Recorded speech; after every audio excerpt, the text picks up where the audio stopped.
Good Thursday morning, Houston. I'm meteorologist Kim Castro. I've got a tropical update for you. As of the 10 o'clock advisory, the National Hurricane Center has named Dolly. It's a tropical storm with winds at 40 miles an hour, gusts at 50, and it is going to continue its westwardly track closer towards the Leeward Islands by this weekend.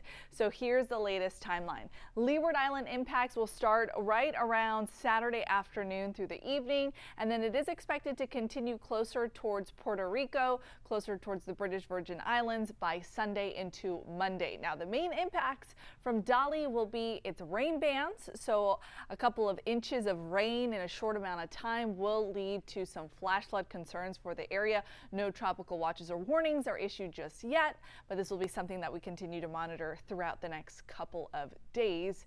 That's something that you definitely want to pay attention to in case you had any travel plans that take you closer towards San Juan, for example, by Sunday.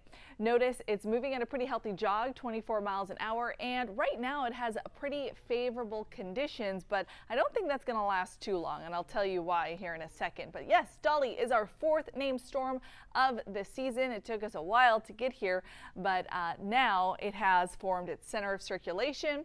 It's got convection, and I think it is going to hold together for at least a day or two. And then it might have a tougher time. Now, notice the latest models do have that center continuing to about Saturday. By Sunday, that's when it brings most of the rain impacts towards the Leeward Islands. And I think that's where it's going to rain itself out for the most part. And why am I thinking that's the case?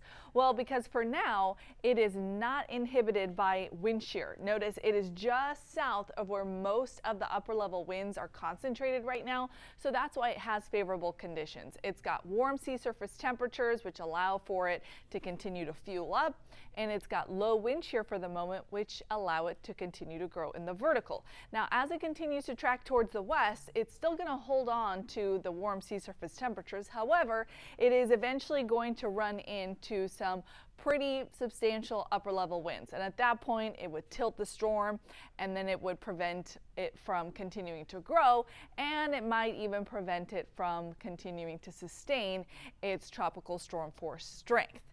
But for now, it is a tropical storm, and it is going to progress west. So it's something to watch closer towards Puerto Rico by the start of the week. Now, typical of this time of year would be these paths for a tropical system. So it could take many different avenues, right?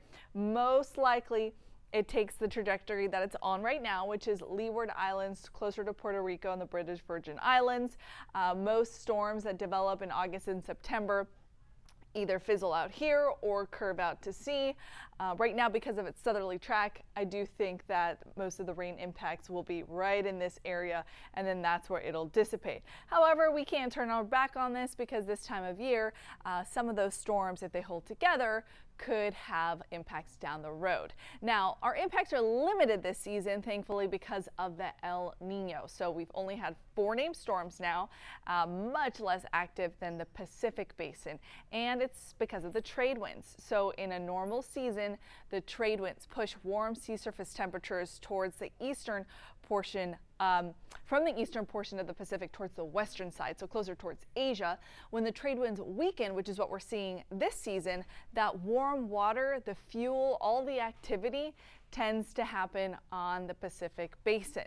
Why is that? Well, because of the warm water, A, and because the winds are weaker. Now, the opposite happens in the Atlantic Basin when there is a lot of hot water in the Pacific. We actually tend to see our westerlies ramp up, the low-level jet picks up, and that creates the wind shear that I was just talking about, which I think will be the ultimate demise of Dolly as we head into the start of the coming week. But we'll watch it from today, Thursday, all the way through about Sunday. I think it's Sunday we'll see most of those rain bands give way and the organization from Dolly start to fall apart. But this is expected this time of year to see some more tropical development, and it is because we're approaching peak of hurricane season. So right now, August 27th, peak of hurricane season is September 10th, and so we are climbing what is our most active part of hurricane season. Now, if you're just joining us, I'm going to go ahead and backpedal and show you our brand new storm that has developed. It is Tropical Storm Dolly. We have been watching this over the last couple of days, it went back and forth on its organization. So 2 days ago on Tuesday, it had a 70% chance of development, and then yesterday it dropped down to a 60% chance. It managed to get its act together this morning with the National Hurricane Center issuing a 90% probability of development, and then ultimately it did get its name designation. And the way that the National Hurricane Center decides that it gets a name is by a couple of different factors. So they look at the organization of the storm system, and then they look at the sustained wind speeds. So Dolly right now has both. Dolly has a defined area of circulation.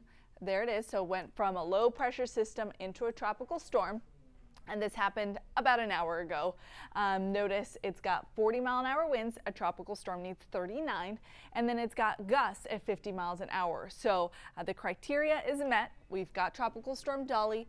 And if I put a track on it, it's going to maintain its strength. It's not really expected to intensify a whole lot more. Notice as it goes into tomorrow morning, we've got 45-mile-an-hour winds, so just a 5-mile-an-hour increase. That's not substantial. Still a low-grade tropical storm.